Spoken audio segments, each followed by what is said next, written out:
Voilà, donc les EDOF, on sait qu'on connaît leurs avantages, c'est surtout préserver les contrastes, réduire les effets photiques, bien entendu.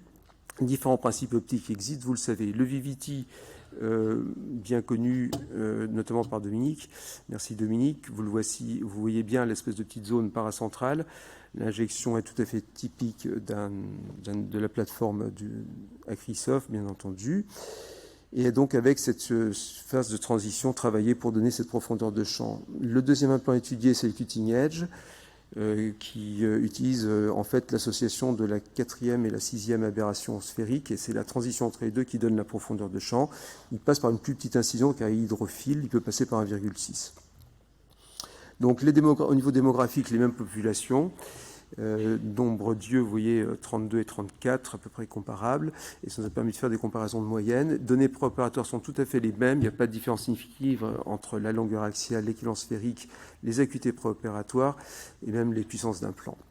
Donc les résultats d'acuité visuelle, les voici, avec donc un avantage au Vivity en acuité non corrigée, surtout de loin et donc de près, les intermédiaires étant peu différentes. Comme vous le voyez, il n'y a pas de différence significative. Pour ce qui est des acuités avec correction, on a une petite différence également.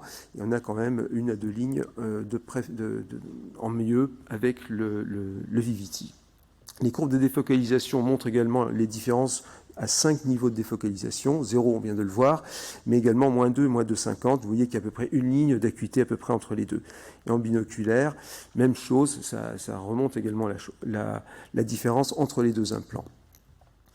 Les halo-éblouissements, alors il semblerait qu'il y en ait un petit peu plus avec le Vivity, mais le Vivity, donc vous voyez, partage un peu plus la lumière que le Synthesis, d'après les résultats visuels qui sont un peu en deçà, c'est toujours pareil, soit on est plus performant et on risque d'avoir un peu plus d'effets photiques ou d'effets secondaires, soit on l'est un peu moins et on en a évidemment moins.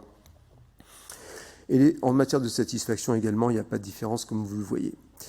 Les capsulotomies, en fait, alors ça correspond non seulement aux matériaux, il y a des différences de matériaux, hydrophile d'un côté, hydrophobe de l'autre, mais également sur la série. Là, pour le coup, elles n'étaient pas simultanées, puisque ce n'était pas une étude prospective, elles ont été rétrospectives, et donc on a plus de recul sur un hydrophile, donc beaucoup plus de YAG, bien entendu.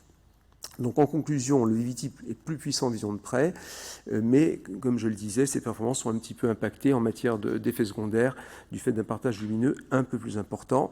Et enfin, dernier avantage, mais pas des moindres, peut-être pour l'implant Synthesis, c'est qu'il n'est pas coûteux du tout, puisqu'il est quasiment au prix d'un monofocal. Voilà, je vous remercie.